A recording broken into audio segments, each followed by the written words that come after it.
बौद्ध धर्म पर बहुत काम किया। उनकी एक किताब है हिमालय परिचय।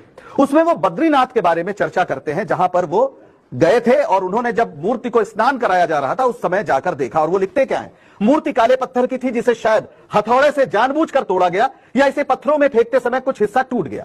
पद्मासन में बैठी हुई मूर्ति का एक हाथ की हथेली पैरों पर थी जो भूमि स्पर्श मुद्रा में थी। यह मूर्ति पद्मासन अवस्था में भूमि स्पर्श मुद्रा वाली बुद्ध की है, इसमें मुझे कोई संदेह नहीं लगा। महंत ने बताया कि मूर्ति की छाती पर जनेऊ की रेखा है, लेकिन हकीकत यह है कि बुद्ध की मूर्ति है। एकांश चीवर पहने बुद्ध मूर्ति के चीवर का रूप जनेऊ जैसा ही लगता है। राहुल संकृतायन ने अपनी आंखों से जो देखा उसका वर्णन किया। हालांकि वो मूर्ति ढकी रहती है और इसलिए उसकी चर्चा आमतौर पर नहीं होती। वेनसांग जो 7वीं शताब्दी की शुरुआत में भारत आया था, जब कन्नौज में हर्ष का शासन था, तब वो अयोध्या, आज की अयोध्या गया, जिसे तब साकेत कहते थे। उसने जिक्र किया कि वहां 20 बड़े बौद्ध मठ हैं जिनमें 3000 भिक्षु रहते हैं।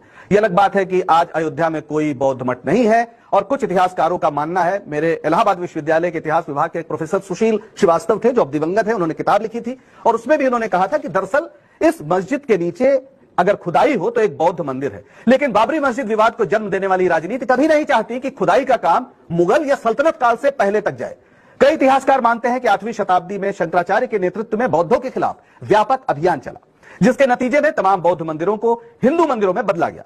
राहुल संकृतायन तो नाथ शब्द, नाथ ध्यान रखिए, नाथ शब्द लगे मंदिरों को मूलतः बौद्ध धर्म से जोड़ते हैं, जैसे जगन्नाथ या बद्रीनाथ। इस अभियान के बावजूद जो कुछ बौद्ध मंदिर या मठ बचे हुए थे उनका नाश तुर्क हमलों के दौरान हो गया। बड़ी तादाद में बौद्ध आबादी या तो फिर से हिंदू हो गई या उन्होंने इस्लाम स्वीकार कर लिया।